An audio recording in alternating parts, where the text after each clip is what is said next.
아니 왜 저 동양인들만 프리패스인 거죠? 저는 세계에서 알아주는 영국 명문가 출신이라고요. 고객님, 죄송하지만 저 여권을 가진 사람만 가능합니다. 저 여권 사려면 얼마면 되는데요? 돈으로 살게요. 파란 여권은 한국인만의 특권이어서 저희도 도와드릴 방법이 없네요. 누구나 한 번쯤은 여권을 보며 상상의 나래를 펼쳐본 적이 있으실 겁니다. 세계 어느 곳으로든 당장 떠나고 싶다고 말이죠. 그런데 외국인들 사이에서는 한국 여권이 부러움의 대상이라는 사실을 알고 계신가요? 오늘 소개해드릴 사연은 한국 여권으로 세계를 여행한 후 친구들의 부러움을 한몸에 받았다는 영국 여성의 사연입니다. 그녀는 한국을 벗어나 해외에 나갔을 때에야 한국의 진가를 알 수 있다고 말했는데요. 과연 그녀에게는 무슨 일이 있었던 걸까요? 감동시작 애청자 여러분. 영상 시작 전 좋아요와 불우이웃을 위해 끝까지 시청 부탁드립니다. 안녕하세요. 저는 영국 왕족 가문 출신 20대 여성 포비엘이라고 합니다. 요즘 한국 문화와 한국 음식 때문에 전 세계적으로 한국이라는 나라에 대한 관심이 높아지고 있습니다. 저 역시 한국을 알게 된 것이 제 인생에서 가장 큰 행운이라고 생각하는 사람입니다. 제 경험담이 여러분들에게 한국과 영국의 실제 모습에 대해서 조금이나마 알 수 있게 되길 바라며 글을 써봅니다. 저는 영국에서 가장 오래된 대학인 옥스퍼드 대학에서 정치외교학을 공부하는 학생이었어요.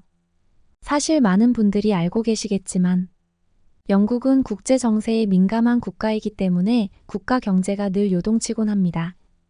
전 정치학 박사가 돼서 우리나라의 발전의 일익을 담당하고 싶다는 원대한 꿈을 꾸고 있었죠. 하지만 영국에는 집안에 큰 꿈을 가진 딸이 태어나면 가족들이 큰 고생을 한다는 말이 있을 만큼 여성이 마음껏 꿈을 펼치기엔 여러 가지 제약이 따릅니다. 그나마 전 다른 친구들에 비해 훨씬 나은 조건이었는데도 여성 인권에 대해서 자유롭지 않은 나라 분위기 때문에 답답함을 느끼고 있었어요. 그러던 중 저와 같은 고민을 가진 학교 친구 소냐가 영국을 떠나 다른 나라에서 공부를 해보는 건 어떻겠냐고 제안하더군요. 그럼 유학 생활을 하는 동안 자유로운 분위기에서 열심히 공부할 수 있고 세상을 보는 시야도 넓어지지 않겠냐는 것이었어요. 전 친구의 말을 듣고 눈이 번쩍 뜨이는 것 같은 기분을 느꼈습니다. 그동안 다른 나라에서 공부를 해봐야겠다는 생각 자체를 하지 못했었거든요. 그저 영국에서 학교를 마치고 학위를 따면 그럭저럭 제 인생이 굴러갈 거라고 생각했기 때문이었죠. 다른 나라에서 공부를 하고 꿈을 펼친다는 상상만으로도 제 가슴이 뛰기 시작했습니다. 저는 소냐에게 어떤 나라로 유학을 가면 좋겠냐고 물었죠. 그런데 그녀는 조금의 고민도 없이 한국을 꼽더라고요. 한국 어째서 한국이야? 한국은 아시아의 작은 국가에 불과하지 않아. 당시 저는 한국이 영국보다 더 폐쇄적이고 가부장적인 분위기인 나라로 인식하고 있었어요. 제가 어렸을 적에 영국에는 대장금이란 한국 드라마가 열풍이 분 적이 있었는데 그 드라마만 봐도 한국은 여성이 꿈을 꾸는 게 너무 어려운 나라였거든요. 그러나 친구는 그런 저에게 몰라도 한참 모른다며 혀를 끌끌 찼어요. 한국 여성들은 사회나 문화 등 다양한 분야에 적극적으로 참여하고 활약한다는 것이었어요. 또한 영국은 중동 지역에서 한국과 수교를 맺은 최초의 나라이며 우호관계도 나쁘지 않아 입국 허가도 잘 나올 거라는 것이었습니다. 영국 학생들이 해외 유학을 선택할 때 미국이나 캐나다 혹은 유럽을 선호하는데 그런 나라들은 국제 정세에 따라 입국이 거부되거나 혹은 우리나라 정부에서 아예 허가를 해주지 않는 경우도 많다는 거였죠. 때문에 한국은 훌륭한 선택지가 될 수 있다는 게 친구의 주장이었습니다. 그래서 자신도 한국 유학을 준비 중이라는 거였죠. 저는 그때부터 한국에 대해서 알아보기 시작했어요. 한국의 치안이나 여성에 대한 사회적 분위기 그리고 문화나 음식도 꼼꼼히 공부했습니다. 그리고 저는 한국에 가보고 싶다는 열망으로 가득 찼어요. 한국이라는 나라가 제 꿈을 펼치고 한 인간으로서 성장할 수 있도록 만들어줄 수 있는 나라라고 확신했죠. 저는 몇 달간의 고민 끝에 한국에서 공부를 하겠다는 결심을 고쳤고 부모님께 제 결심을 말씀드렸어요. 부모님은 제가 캐나다나 미국이 아닌 한국으로 가겠다는 말에 깜짝 놀라셨죠. 기왕 유학을 가겠다면 좀 더 선진적인 나라로 가는 것이 낫지 않겠냐면서 말이에요. 저는 그런 부모님에게 한국으로 유학을 가야 하는 이유를 세세하게 설명하고 설득했어요. 한국의 높은 교육 시스템과 안전한 치안, 그리고 여성에 대한 편견이 없다는 점도 적극적으로 말씀드렸죠. 결국 부모님은 한국 유학을 허락해 주셨고, 그렇게 저는 친구 소냐와 함께 한국의 역사 깊은 대학으로 유학을 떠나게 됐습니다. 한국에 도착을 한 뒤 처음에는 낯선 문화에 어리둥절했던 경우가 많았어요. 어른을 공경하고 예의와 체면을 중시하는 부분도 생소했죠. 하지만 한국은 정말 매력이 넘치는 나라였어요. 남학생과 여학생을 가리지 않고 한데 어울려 자유롭게 공부하는 면학 분위기는 영국에선 거의 느껴보지 못한 경험이었죠. 교수님이나 학교 행정 또한 여성에 대한 차별과 불이익은 조금도 없었습니다. 편리한 대중교통과 안전한 치안은 제가 한국에서 안심하고 마음껏 공부할 수 있는 이유였고, 선진적인 첨단 도시와 아름다운 자연환경이 어우러진 한국은 제 마음을 단숨에 사로잡았죠. 무엇보다도 영국에선 맛볼 수 없는 음식은 너무나도 훌륭했어요. 한국은 음식에 대한 정성이나 창의성이 전 세계 최고라고 해도 모자람이 없었습니다. 한국의 매력에 완벽히 빠져든 저는 예정된 유학 기간을 훌쩍 넘겼고, 계획엔 없었던 대학원 과정까지 밟게 되었죠. 간단한 단어도 잘 몰랐던 제 한국어 실력은 어느덧 제 의사표현을 어렵지 않게 할 수 있을 정도로 발전했고, 또 한국에서 폴란드 남자친구를 만나서 예쁜 사랑도 키워갔어요. 그리고 어느 순간 한국이라는 나라에서 영원히 살고 싶다는 생각이 들었죠. 영국은 저를 태어나게 만들어준 나라지만 한국은 저를 성장하게 한 나라라고 말할 수 있습니다. 저는 한국에서 지내는 동안 제 자신에게 무한한 가능성을 발견했고, 이를 위해선 한국에서 살아야 한다고 판단했습니다. 그래서 저는 열심히 한국 귀화 시험을 준비했고 결국 한국인이 되었어요. 제가 귀화 시험에 합격한 순간 많은 한국인 친구들이 진심으로 기뻐해 주었지만 영국에 있는 가족들은 반기지 않았어요. 마치 소중한 딸이 조국을 배신하고 다른 나라 사람이 된 것 같은 심정이셨겠죠. 부모님의 마음도 이해했어요. 하지만 전 한국에서 하나의 인격체로 존중받고 외교 전문가라는 꿈을 이루고 싶었습니다. 한국 여권과 주민등록증을 처음 발급받는 순간 눈물이 저절로 흐를 만큼 가슴이 벅차 올랐어요. 저와 같이 유학 생활을 했던 친구 소냐는 제게 대단한 일을 해냈다며 함께 기뻐해 주었습니다. 저는 그렇게 한국인이 되어 한국에서 자리를 잡았고, 한국에서 정치외교학 박사학위를 따기 위해 최선을 다했습니다. 그리고 저처럼 외국에서 한국으로 공부를 하러 온 친구들에게 많은 도움을 주려고 노력을 했죠. 그들에겐 한국이 큰 기회가 될 수 있으니까요. 그러던 어느 날이었어요. 폴란드 남자친구가 저와 친구들을 폴란드로 초대하고 싶다고 말하더군요.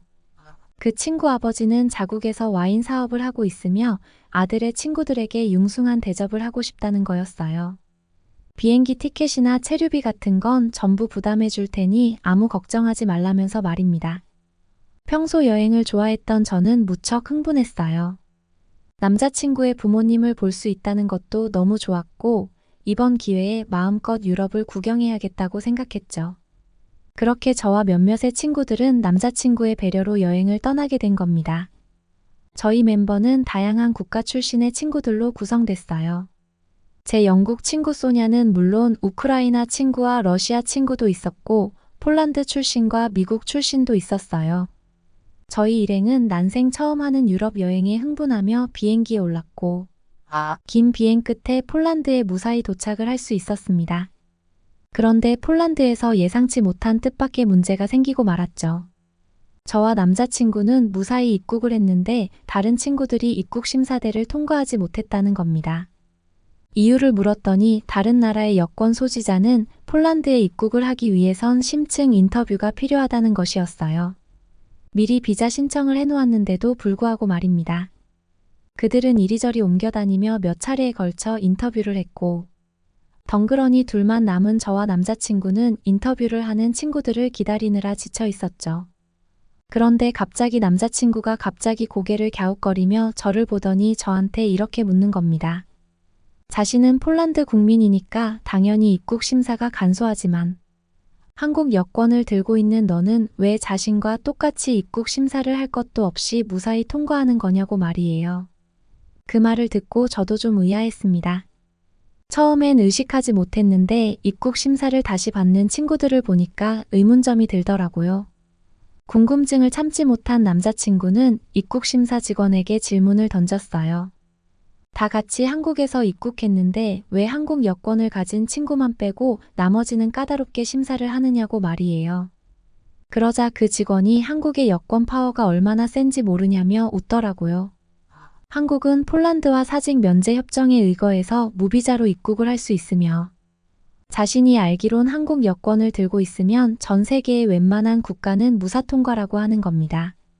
그건 저조차도 잘 몰랐던 사실이었는데 한국 여권이 이 정도로 힘이 세다는 게 정말 놀랍더라고요. 심지어는 미국 여권도 이길 정도니까 말이에요. 결국 다른 친구들은 1시간을 넘겨서야 심층 인터뷰를 마쳤지만 불행히도 인도 친구는 폴란드 입국이 거절됐고 한국으로 다시 되돌아가야만 했습니다. 나머지 친구들도 여러 가지 서류 절차를 마치고서야 겨우 입국을 할 수 있었죠. 인도 친구는 결국 공항에서 대기하다가 쓸쓸히 한국행 비행기를 타야만 했습니다. 저는 그때 여건에 따라 입국이 거절될 수도 있다는 사실을 처음 알았어요. 제가 한국 여권을 가지고 있다는 사실이 얼마나 다행으로 느껴졌는지 모릅니다. 우린 그런 우여곡절 끝에 폴란드 친구의 대저택에 도착을 했어요. 친구 아버지는 저희를 격하게 반기며 맛있는 음식과 훌륭한 숙소를 제공해 주셨습니다. 저희는 그곳에서 편안하게 여독을 풀었고 이튿날부터 폴란드의 유명 명소를 관광했어요. 그렇게 며칠을 폴란드에서 머물다가 기차를 타고 독일로 이동을 하기로 했습니다. 기차 안에서 이런저런 이야기를 나누며 독일로 향하는 길은 아주 독특한 경험이었어요. 한국의 KTX나 SRT처럼 빠르고 편리하지 않았어요. 와이파이도 되지 않고 심지어는 전화도 안 되는 구역도 있더군요. 그러나 친한 친구들끼리 함께하는 여행은 충분히 의미가 있는 순간이었죠. 그런데 저희에게 기차 역무원이 다가오며 승차권 검사를 하더라고요. 소유하고 있는 여권과 함께 승차권을 달라는 요구를 받았어요. 제 한국 여권을 받은 역무원은 싱긋 웃으며 좋은 여행이 되라는 인사를 했는데 다른 좌석에 앉아있던 러시아 친구와 우크라이나 친구에겐 이것저것 한참이나 캐묻더라고요. 독일에는 왜 가려고 하느냐, 폴란드에는 언제 입국을 한 거냐, 집안 부모님은 뭘 하시는 분이냐, 심지어는 지금 부모님에게 전화가 가능하냐는 질문까지 하는 겁니다. 남자친구가 도대체 왜 러시아와 우크라이나 친구에게만 그런 질문을 하냐고 항의했죠. 그러자 역무원은 독일엔 불법 체류자나 불법 노동자들이 많아서 골치를 썩고 있다는 겁니다. 그러면서 한국 여권을 가진 사람이 불법 체류를 할 가능성은 거의 없고 우크라이나와 러시아는 그 반대니까 강도 높은 질문을 하는 건 당연하다는 논리를 펼쳤죠. 저희는 할 말이 없었습니다. 한국 여권을 가진 제가 역무원에게 적극적으로 설명을 한 후에야 그런 의심에서 벗어날 수 있었지만 느닷없이 불법 체류자 취급을 받은 친구들은 자존심이 상할 수밖에 없었고 한국 여권을 가진 저를 엄청 부러워했어요. 저희는 독일 여행을 하면서 이 해프닝에 대해서 한참 이야기를 나누었습니다. 그리고 한국 여권 파워가 얼마나 높은지 새삼 깨닫게 되었어요. 러시아 친구는 여권 때문에 무시를 당한 자신의 경험이 이번 한 번이 아니라고 고백하더군요. 러시아 여권은 여행을 가는데 많은 제약이 따르며 과거에는 일본에 여행을 가고 싶어서 비자 신청을 했는데 1주가 넘는 기간이 필요했다는 겁니다. 저도 한국에 있으면서 일본 여행을 자주 다녔는데 비자가 필요 없는 건 당연했고 마치 제주도를 가는 것처럼 너무나 쉽게 입국을 했거든요. 너무나 당연하게 생각되었던 일들이 다른 나라 사람들은 어렵고 힘든 일일 수도 있다는 것에 적잖은 충격을 받았습니다. 그 일을 계기로 한국 여권 파워가 전 세계에서 1, 2위를 다툴 정도로 세다는 사실도 알게 되었어요. 저는 귀화한 한국인으로서 엄청난 자부심을 느꼈습니다. 폴란드 남자친구도 한국 여권이 그렇게 대단할 줄 몰랐다면서 질투를 할 정도였으니까요. 저희는 그렇게 유럽 여행을 마친 후 한국으로 되돌아왔어요. 그리고 몇 달 뒤 전 대한민국 여권의 위상을 또 한 번 느끼게 된 순간이 있었습니다. 남자친구와 함께 베트남으로 여름 휴가를 떠나게 됐습니다.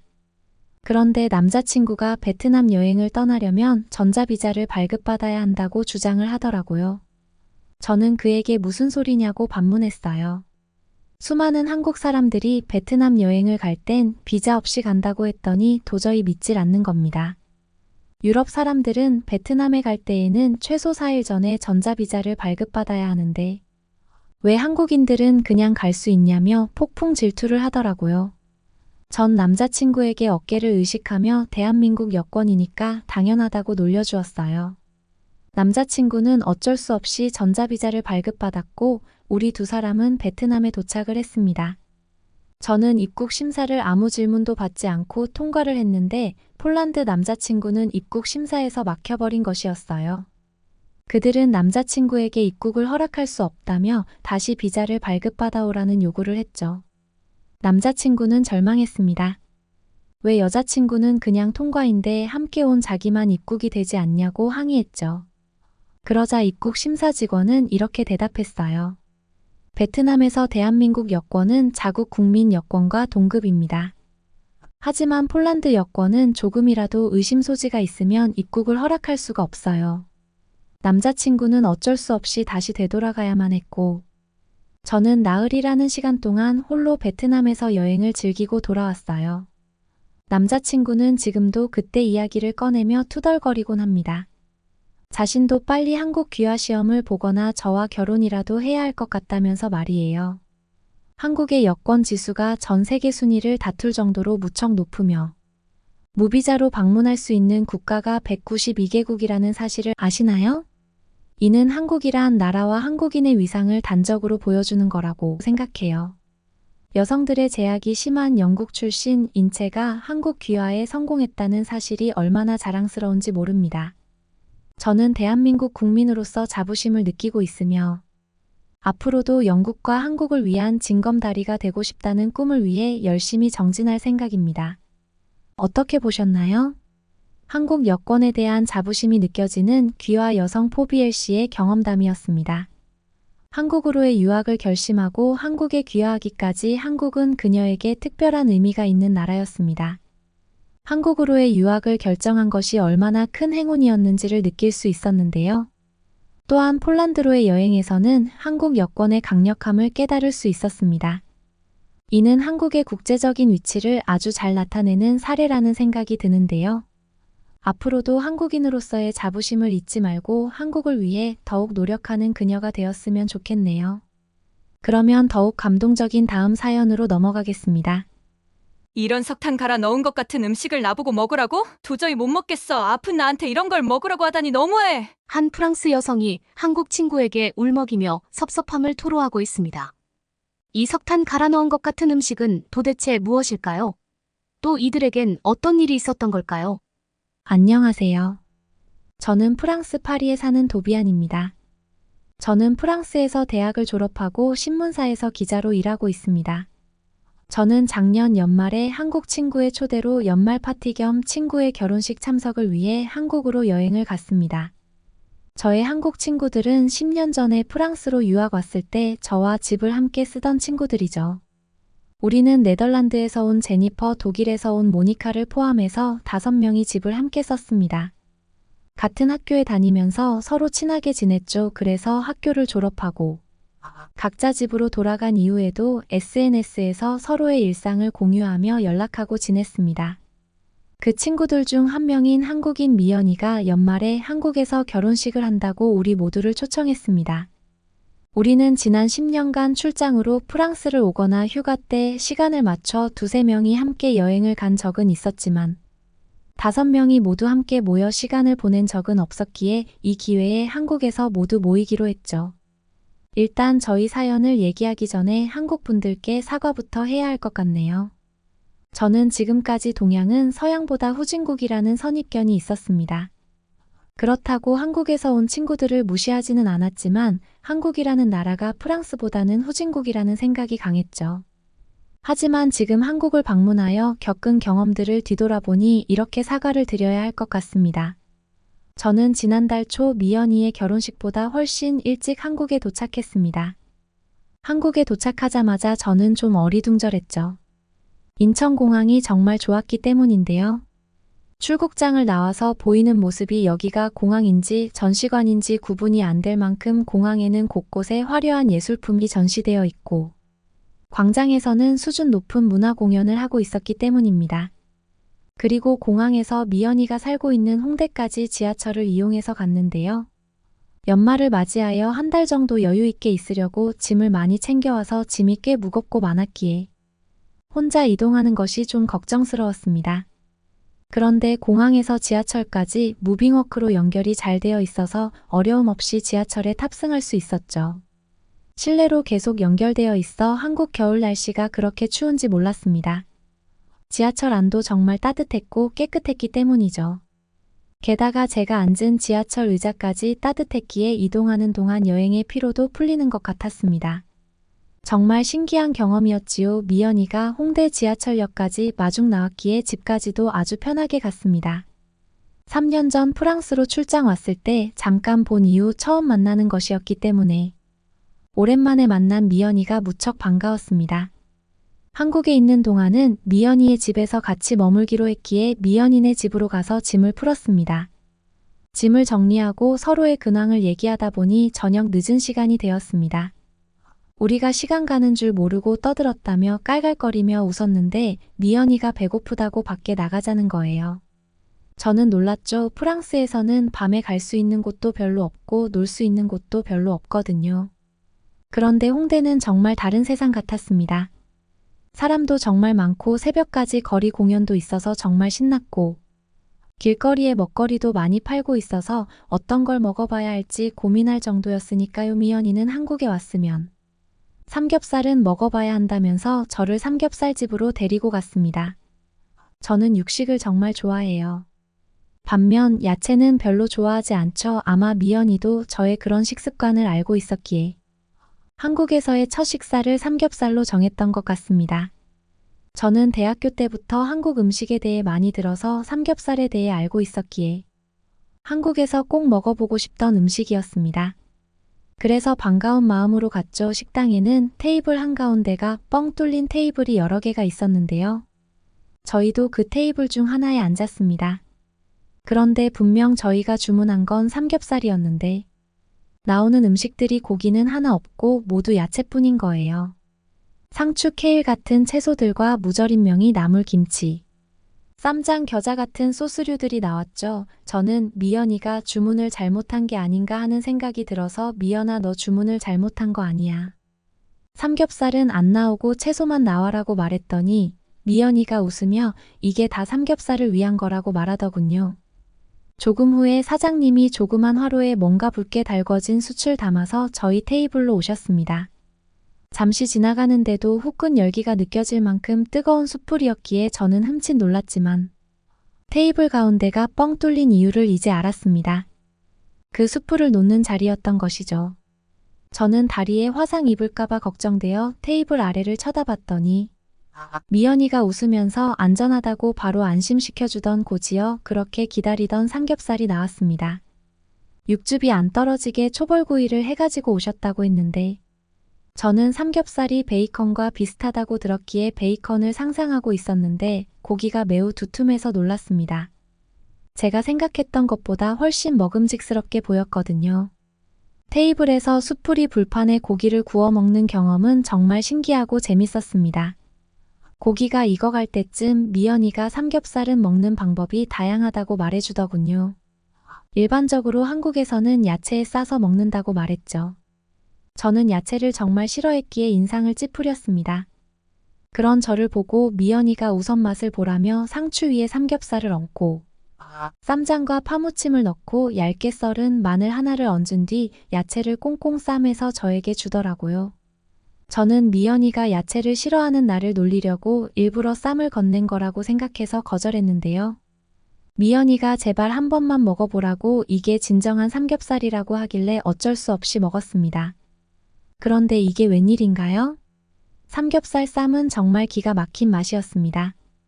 잘 익은 삼겹살에서 나오는 육즙과 고기의 맛이 느껴지면서 짭짤하면서 달콤한 쌈장의 맛이 야채 특유의 맛을 약하게 해서 아주 맛있었습니다. 고기의 식감과 야채의 아삭한 식감이 잘 어우러져서 정말 환상적인 조합이라고 느껴졌죠. 이렇게 먹으니 야채도 먹을 만하다는 생각이 들었습니다. 놀라워하는 저를 보면서 미연이가 활짝 웃으면서 쌈을 싸서 먹는 것도 맛있고 명이나물에 싸서 먹는 것도 맛있다면서 여러 가지 방법을 더 알려주었습니다. 정말 무엇과 같이 먹느냐에 따라 삼겹살의 맛은 변화무쌍하게 변하더군요. 환상적인 경험이었습니다. 미연이는 한국에 왔으면 소주를 마셔봐야 한다면서 말로만 들었던 소주를 주문했는데요.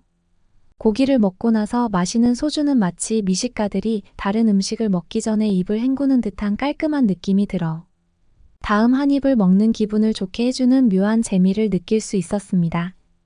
미연이는 소주만 먹는 것은 좀 쓰다면서 더 맛있는 맛을 알려주겠다며 맥주도 주문했습니다. 또 뭘 알려주려나 기대에 차서 궁금해하고 있었는데 소주와 맥주를 섞더라고요. 한국 칵테일이라고 생각하면 된다면서 소주와 맥주가 섞인 소맥이라는 것을 제게 주었는데요. 아까 소주는 좀 쓴맛이 강했는데 소맥은 소주의 쓴맛은 사라지고 깔끔한 느낌은 그대로 전달하면서 맥주의 시원한 느낌도 함께 느낄 수 있는 정말 기가 막힌 칵테일이었습니다. 한국은 음식에 정말 다양한 조합이 있다는 생각이 들었죠. 오늘 한 끼를 먹었을 뿐인데 이렇게 많은 조합을 경험할 수 있는 것이 신기했습니다. 마지막에는 김치와 콩나물 무침을 삼겹살에서 빠져나온 기름에 익혀 삼겹살과 함께 먹었는데요. 살짝 느끼한 입을 개운하게 해주면서 김치의 매운맛도 중화되는 별미였습니다. 저는 삼겹살과 사랑에 빠진 것 같습니다. 제가 평생 먹은 야채보다 지금 이 식당에서 먹은 야채가 더 많은 것 같은 느낌인데 이게 제 입속으로 정말 다 들어가고 있다는 것도 신기했습니다. 김치와 함께 야채와 함께 쌈장과 함께 먹는 삼겹살. 저는 삼겹살이 정말 축복받은 음식이라고 미연이에게 말했더니 미연이는 정말 크게 웃었습니다. 그렇게 우리는 오랜만에 만나 소주 한 병, 맥주 3병과 함께 삼겹살을 아주 맛있게 먹었죠. 자정이 넘어 새벽에 집에 돌아왔는데요. 여행 오기 전에 해야 할 일이 많아 무리도 하고 장시간 비행기를 타서 힘들었는지 밤새 열이 오르고 배가 아팠습니다. 어떻게 해야 할지 난감했는데 미연이가 아침에 제 얼굴을 보더니 바로 병원을 가는 게 좋겠다고 하면서 큰 병원으로 저를 데리고 갔습니다. 저는 의아했죠. 프랑스는 의료 서비스가 무료이긴 하지만 진료를 받으려면 꼭 예약을 해야 하고 예약을 해도 진료받기까지 한 달 이상 걸리는 경우가 많아서 대부분 큰 질병 치료를 목적으로 할 때만 병원을 찾거든요. 그래서 일반적인 증상은 병원에 가지 않고 약만 먹고 치료하는 게 대부분이라서 미연이가 나를 병원으로 데리고 간다고 했을 때 기대하지 않았고 진료를 받을 수 있다는 생각은 못했습니다. 그런데 병원에 도착했던 1시간도 안 되어 의사 선생님을 만날 수 있었죠. 의사 선생님은 장염이 의심된다면서 혹시 모르니 피 검사도 해보자고 하셨죠. 저는 미연이에게 검사를 하면 결과 나올 때까지 오래 걸릴 테니 그냥 참아본다고 했는데 열이 많이 나니 걱정된다. 면서 검사 결과는 금방 나온다고 말했습니다. 이 모든 게 오늘 다 끝난다고 프랑스는 검사 장비를 모든 병원이 갖추고 있는 것이 아니라서 검사 항목마다 직접 검사 장비가 있는 다른 병원에 가서 검사를 받아야 하고 검사 결과가 나오는 것도 며칠씩 걸리는데요. 정말로 피검사 결과가 몇 시간 후에 바로 나왔고 장염 증세 외에 다른 증상은 보이지 않는다며 며칠만 조심하면 된다고 의사 선생님이 말씀하셔서 저는 주사를 맞고 약을 받아 집으로 돌아왔습니다. 병원을 예약 없이 바로 다녀온 것도 신기했지만 그동안 아플 때 병원에 가지도 못하고 집에서 약만 먹던 게 생각이 나서 이런 의료 시스템이 가능한 한국이 정말 부러웠습니다. 주사를 맞고 나니 금세 다 나은 것 같은 느낌도 들었습니다. 평소 같았으면 일주일은 고생하며 앓았을 텐데 정말 신기했죠. 아직 미열이 있고 병원에서 당분간 무리하는 활동은 하지 말라고 했기에 다음 날까지는 집에서 쉬기로 했는데요. 저는 집에서 미연이가 저를 위해 음식을 차려주는 것도 미안하고 큰 마음 먹고 온 한국이었고 어제 먹었던 삼겹살도 맛있었기에 다른 음식도 먹어보고 싶은 마음도 들어서 미연이에게 나가서 먹자고 말했죠. 미연이는 그런 저를 말리면서 누워서 쉬라고 하더군요. 근데 미연이가 점심시간이 다 되어 가는데도 준비를 안 하고 저와 얘기를 하면서 제 옆에 있는 거예요. 그래서 궁금한 마음에 우리 점심 어떻게 하지라고 물었더니 미연이가 한국에서 장염으로 아플 때 먹는 음식을 시켜준다 하더군요. 흑임자 죽이라는 걸 아픈 저를 위해서 시켜주었어요. 저는 그런 음식이 있다는 것도 놀랐고 주문한 지 20분 만에 음식이 배달되어 또 놀랐습니다. 뚜껑을 열어보니 까만 석탄색의 음식이었습니다. 보자마자 저는 못 먹겠다고 거부했죠. 프랑스에서도 오징어 먹물 같은 검은 소스를 먹긴 하지만 이건 완전 검은색도 아닌 것이 희미한 회색 같은 그런 불쾌한 색이었어요. 안 그래도 입맛이 없는데 검은색 수프를 보니 더 입맛이 떨어지는 기분이었거든요. 미연이는 이건 흑임자 죽이라는 건데 고소한 검은깨를 갈아서 만든 것이라서 색이 까만 거라며 정말 맛있다며 한 입 먹어보라고 계속 권했습니다. 어제 미연이가 권했던 것들은 다 저를 매료했기 때문에 저는 미연이를 믿고 한 숟가락 입에 넣었죠. 살짝 끈끈하면서 수프와는 다른 부드러운 식감이었는데요.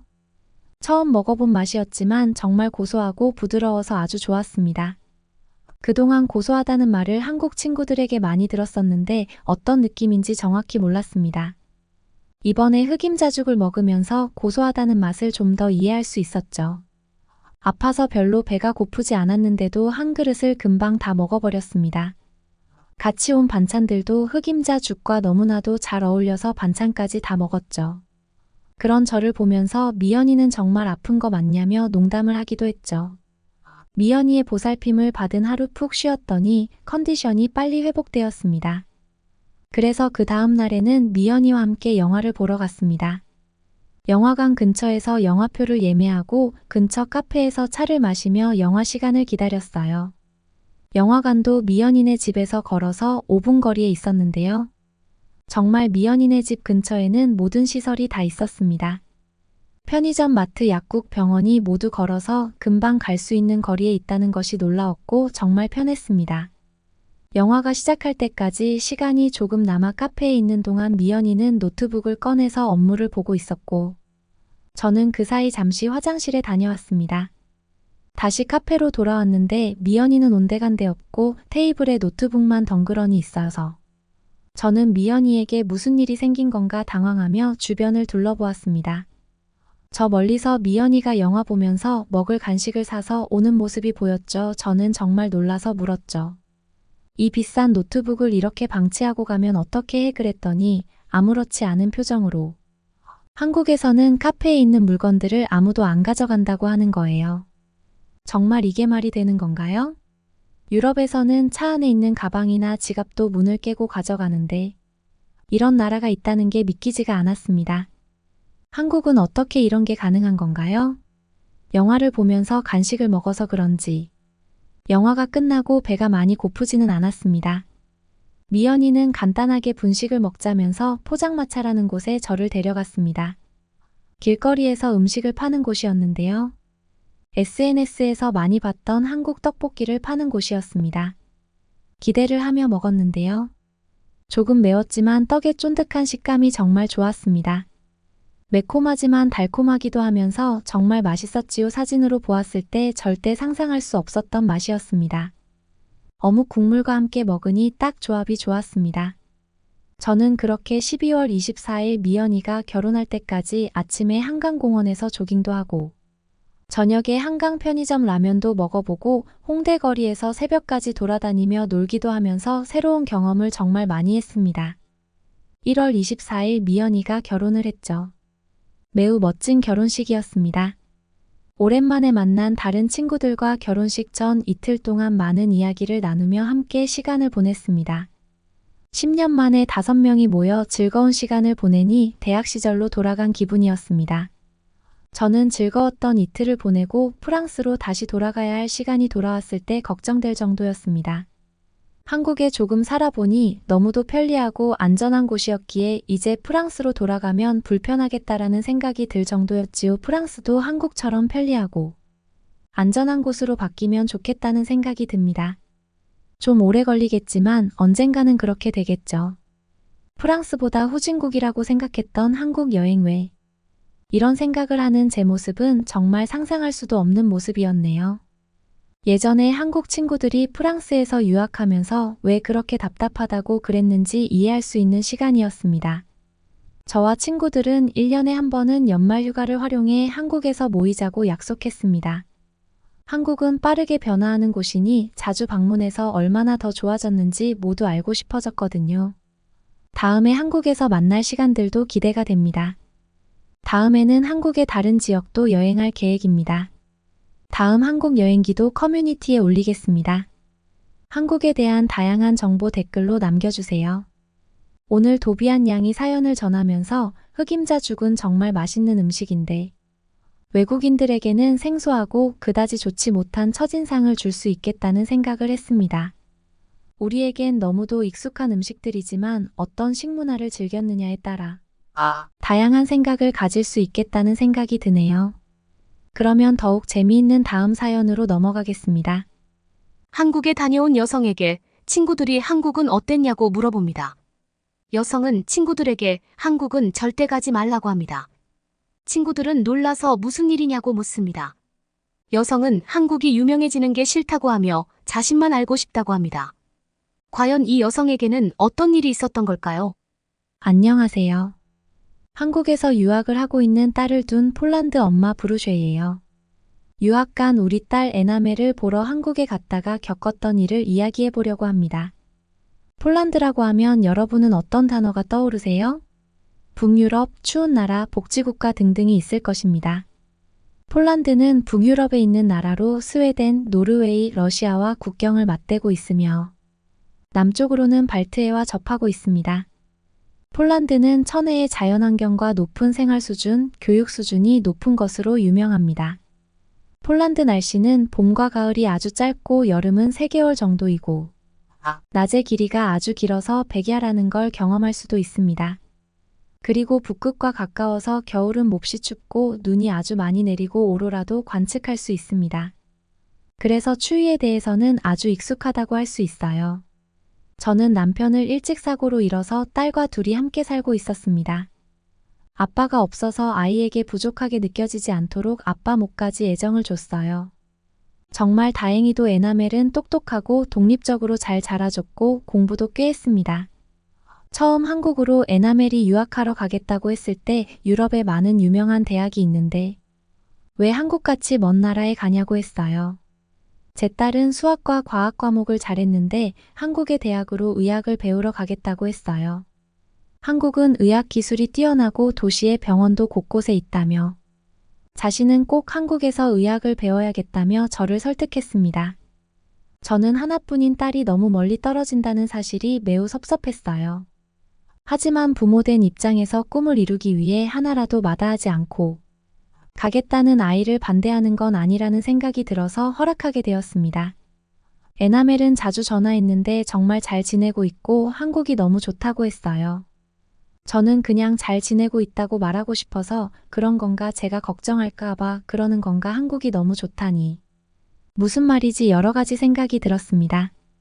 그래서 한국이 어떤 나라인지 직접 경험하고 싶기도 하고 한국으로 딸을 보기 위해 여행을 가기로 했습니다. 폴란드에서 3시간 걸려서 한국에 도착할 수 있었습니다. 한국의 인천공항에 도착했는데 저는 너무 깜짝 놀랐습니다. 한국의 공항은 상상 이상으로 좋은 곳이었습니다. 모든 것은 디지털화되어서 편리했고 게다가 굉장히 멋진 건물의 디자인은 미래 세계의 상상 속에서나 생각하던 공항 같았어요. 입국 시스템도 편했는데 나가자마자 제 짐이 나와 있어서 유럽의 어떤 나라에서도 이렇게 빠르게 짐이 나와 있었던 적이 없어서 놀랐습니다. 저는 멋진 인천공항에 놀라면서 입국장을 나갔습니다. 입국장 밖에서 공항으로 마중 나온 에나멜과 만날 수 있었어요. 벌써 고향을 떠난 지 1년이 넘은 에나멜을 보자 반가움에 포옹하였습니다. 얼굴을 보니 에나멜이 잘 지내고 있는 것 같아 기뻤어요. 그런데 에나멜은 긴 패딩을 입고 있어서 의아했습니다. 저는 에나멜에게 온도가 그렇게 낮지도 않은데 왜 그렇게 긴 패딩을 입고 있냐고 물어봤어요. 그러자 에나멜은 저에게 왜 그렇게 가볍게 입고 왔냐며 자신이 한국에 오기 전에 패딩을 꼭 입어야 한다고 하지 않았냐고 말을 하네요. 저는 핸드폰 날씨 어플을 보면서 영하로 내려간 것도 아닌데 뭐 그렇게 춥다고 그러냐고 했습니다. 우리는 함께 지하철을 타러 갔습니다. 공항에 지하로 가자마자 지하철이 나와서 놀랐습니다. 눈이 내려도 이렇게 바로 공항이랑 연결이 되어 있다니. 그 날씨에 상관없이 대중교통을 이용할 수 있어서 너무 좋아 보였어요. 지하철역은 너무 깨끗했고 모니터에서는 몇 시에 지하철이 오는지, 어디쯤 지하철이 있는지도 다 표시되고 있었어요. 그리고 스크린도어가 있어서 승객의 안전을 생각해 주는 것 같아서 멋졌어요. 그런데 신기하게도 한국 사람들은 에나멜처럼 다들 긴 패딩 차림이었습니다. 저는 한국 사람들이 추위에 참 약한 것 같다고 생각했어요. 지하철이 도착하고 우리는 지하철을 탔습니다. 지하철역도 난방이 되어 따뜻했는데 지하철도 타자마자 너무 따뜻했어요. 우리는 함께 좌석에 앉았는데 갑자기 엉덩이가 따뜻해지는 것입니다. 저는 너무 놀라서 에나멜에게 좌석이 따뜻하다고 했더니 한국은 지하철 좌석에도 난방이 되어 있다는 것이에요. 폴란드도 지하철이 난방되기는 했는데 좌석까지 되는 걸 본 적은 없었거든요. 한국의 지하철은 정말 놀라웠습니다. 우리는 에나멜의 집이 있는 동네 지하철역에 내렸어요. 그리고 에스컬레이터를 타고 지상으로 올라왔습니다. 11월이었지만 대부분 기간이 겨울인 폴란드에서 온. 저는 당연히 한국의 겨울쯤은 아무것도 아닌 거로 생각했습니다. 그런데 한국의 겨울은 상상을 넘어섰습니다. 분명히 온도로 보면 그렇게 낮은 온도가 아니었습니다. 폴란드는 영하 10도에서 15도까지 내려가는 게 일상이었기 때문입니다. 하지만 영하가 아닌데도 불구하고 바람이 차고 세차게 부는 한국은 너무 추웠습니다. 왜 다른 사람들이 긴 패딩을 입는지 실감이 되었습니다. 제가 한국은 너무 춥다고 놀라자 에나멜은 웃으면서 그것 보라면서 자신의 목소리를 제게 둘러줬어요. 저는 에나멜의 행동이 예뻐 보여서 딸을 잘 키웠다고 생각했어요. 에나멜은 자신도 한국 겨울쯤 아무것도 아닐 줄 알았다며 친구들이 긴 패딩을 입어야 한다고 하자 자신을 놀리는 거로 생각했다고 합니다. 하지만 겨울이 되자 추위를 체감하기로는 폴란드보다 한국이 더 춥게 느껴졌다고 했습니다. 게다가 너무 건조해서 코랑 입술이 잔뜩 말라서 가습기가 너무 필요했다고 하네요. 폴란드는 눈이 많이 내리고 그렇게 건조하지 않아서 한국에서 맞이하는 겨울은 참 추워서 놀랐다고 해요. 나중에 궁금해서 한국의 겨울이 왜 이렇게 추운지 알아보니 시베리아 고기압의 영향을 많이 받아서 차고 건조한 대륙성 공기가 한국으로 오기 때문이라고 했습니다. 그리고 건조해서 습도가 낮으면 건조한 공기가 피부의 수분을 빠르게 증발시켜서 더욱 차갑게 느껴질 수 있다고 하네요. 에나멜은 정말 12월에 추워지자마자 학교와 집만 왔다 갔다 했고 추위를 견딜 수가 없어서 내복과 롱패딩을 사서 입었다고 말해줬어요. 저는 처음 한국이라는 낯선 나라에서 적응하느라 힘들었을 딸을 생각하니 마음이 아팠습니다. 그래도 지금 잘 지내는 모습을 보자 대견스러웠어요. 딸의 원룸으로 갔는데 한국의 오피스텔이라는 곳은 굉장히 높은 건물이었습니다. 엘리베이터를 타고선 딸의 집으로 들어갔어요. 작은 원룸이었지만 세탁기와 작은 부엌이 있고 예쁜 식탁도 있었어요. 침대와 식탁 사이에는 칸막이로 구분이 되어 있어서 공간을 구분해 놨더라고요. 높은 층수라서 창 밖으로 한국의 모습이 보였는데 높은 빌딩이 가득한 대도시의 모습이 보였어요. 밖이 엄청 추웠지만 집은 굉장히 따뜻했어요. 에나멜은 제게 한국은 온돌 시스템이라는 난방을 사용해서 바닥이 아주 따뜻하다고 했어요. 정말 발바닥이 따뜻한 게 느껴졌어요. 폴란드에서는 라디에이터를 쓰기 때문에 집안의 공기를 데우는 방식이라 집이 따뜻해져도 바닥은 늘 차가워서 집안에서도 양말을 항상 신어야 했어요. 딸 아이는 바닥에 한번 앉아보라고 해서 바닥에 앉았는데 세상에나 이렇게 따뜻하고 좋다니 온돌이라는 시스템이 마음에 무척 들었습니다. 저는 바닥에 앉아서 따뜻함을 느끼다가 정신이 들어보니 바닥에 누운 채로 자고 있었던 것입니다. 에나멜은 엄마가 피곤한 것 같아서 안 깨웠다며 먹을 걸 배달시켰으니 조금만 기다리라고 합니다. 잠시 후에 에나멜이 비닐백에 음식을 들고 들어왔어요. 에나멜은 한국은 앱으로 음식을 주문하면 문 앞까지 가져다 준다면서 너무 편하다고 했어요. 게다가 결제도 앱에서 다 되기 때문에 배달원을 직접 만날 필요가 없어서 안심이 된다고도 했어요. 그리고 늦은 밤에도 배달할 수 있어서 늦은 밤에 야식의 유혹에 많이 시달렸다는 말도 해줘서 웃었습니다. 배달 음식에 익숙하지 않은 저는 문 앞까지 완성된 음식을 배달해주다니 정말 좋은 시스템이라고 생각이 들었습니다. 배달 온 음식의 포장을 풀고선 우리는 맛있는 음식을 잔뜩 먹을 수 있었는데 한국의 배달 음식은 퀄리티도 좋았어요. 그리고 따뜻한 한국의 집에서 잠을 잘 수 있었어요. 밤새 눈이 많이 내려서 저는 내일 돌아다닐 수 있을까 걱정했습니다. 도로에 눈이 가득 쌓여 있는 모습이 보여서 어려울 수도 있겠다고 생각했어요. 그런데 다음날 에나멜과 저는 밖으로 나와서 놀라운 모습을 보고 말았습니다. 우리는 경복궁을 구경하기 위해 아침 일찍 나왔는데도 불구하고 도로에는 눈이 전혀 없었어요. 에나멜이 한국은 새벽에 미리 도로에 눈을 다 치워놔서 정말 편하다고 말해줬어요.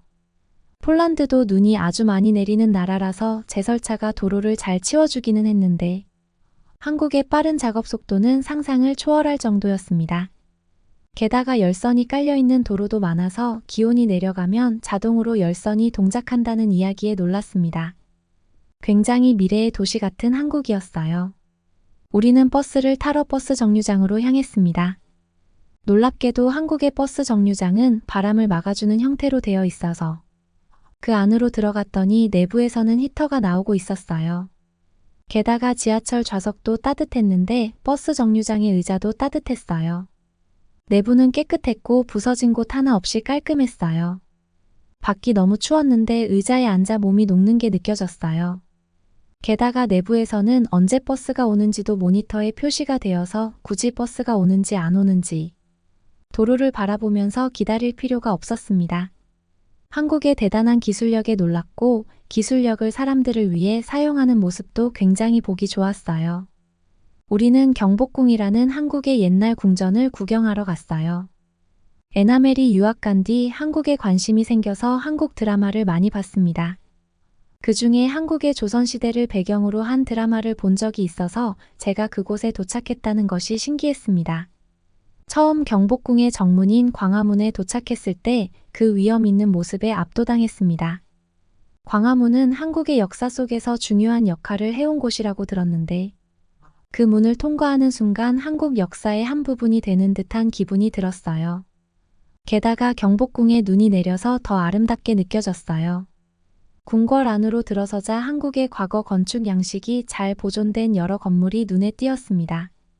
각 건물은 독특한 지붕과 섬세한 나무 조각으로 장식되어 있었고 화려한 색상의 단청은 한국 전통미의 아름다움을 잘 나타내고 있어서 제 마음을 사로잡았습니다. 에나멜과 함께 그 아름다움에 빠져서 열심히 사진을 찍으면서 즐거운 시간을 보냈습니다. 특히 인상 깊었던 것은 경복궁의 정원과 연못이었습니다. 경회루라 불리는 이 아름다운 연못과 정자는 한국의 자연과 건축이 어우러진 모습을 보여주었고 그 주변을 거닐며 평화롭고 고요한 분위기에 흠뻑 빠져들었습니다.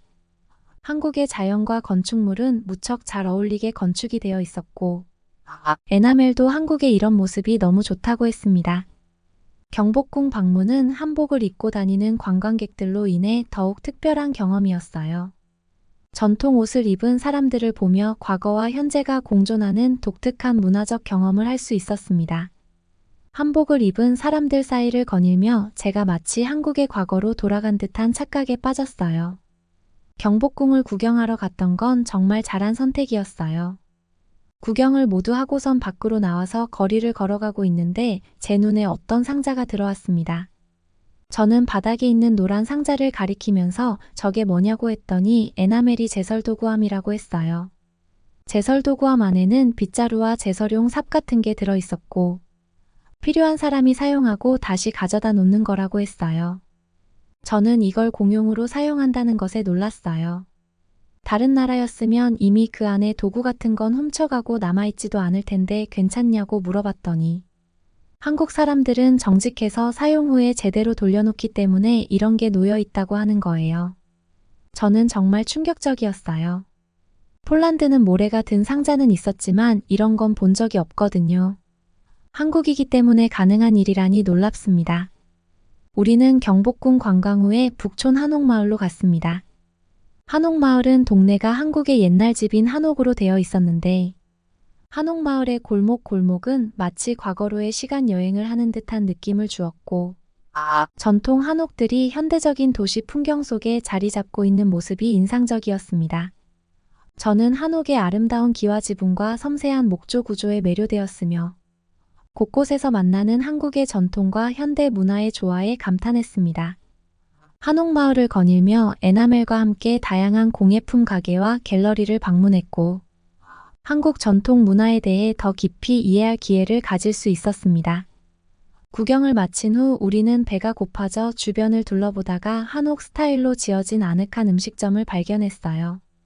저는 한국을 관광하고 나서 한국에 대한 좋은 감정을 가지게 되어서 한국 음식에 대한 기대감을 안고 음식점에 들어섰고 에나멜이 메뉴판에서 비빔밥이라는 음식을 주문했습니다.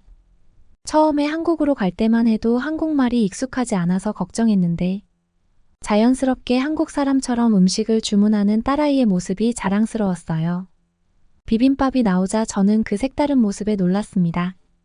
다채로운 채소와 고기 그리고 그 위에 올려진 반숙 달걀이 어우러진 비빔밥은 마치 예술 작품 같았습니다. 에나멜은 비빔밥은 섞는 게 맛의 가장 중요한 점이라며 이걸 잘 비벼 먹어야 한다며 숟가락으로 제 비빔밥을 섞어주었어요. 그 모습을 보는데 저는 에나멜이 어느새 어른이 된 것 같아서 마음이 뭉클해졌어요. 한 숟가락을 먹자 저는 그만 한국의 맛에 완전히 매료되었습니다. 신선한 채소와 부드러운 고기 그리고 처음 먹어보는 고추장이라는 양념의 조화가 완벽했습니다.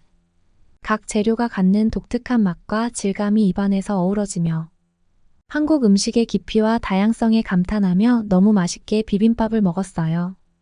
에나멜도 제가 맛있게 비빔밥을 먹자 엄마도 한국 체질인 것 같다면서 좋아했습니다. 즐겁게 하루를 보내고 집으로 가는 버스를 탔는데 버스에서도 난방이 아주 잘 되어 있어서 깜빡 졸기까지 했습니다. 며칠 있지도 않았는데 저는 한국이 마음에 쏙 들었습니다. 왜 에나멜이 한국에서 재미있게 잘 지내고 있다고 말했는지 알 것 같았어요. 한국이라는 나라는 사람들이 편리하게 지낼 수 있도록 여러 가지를 신경을 써주는 것 같아요. 대중교통들도 깨끗하고 너무 편리했고 물론 무척 추웠지만 눈이 오면 도로 정비도 잘해줬어요. 그리고 집도 따뜻한 난방이 잘 돼서 우리 에나멜이 잘 지내는 것 같았어요.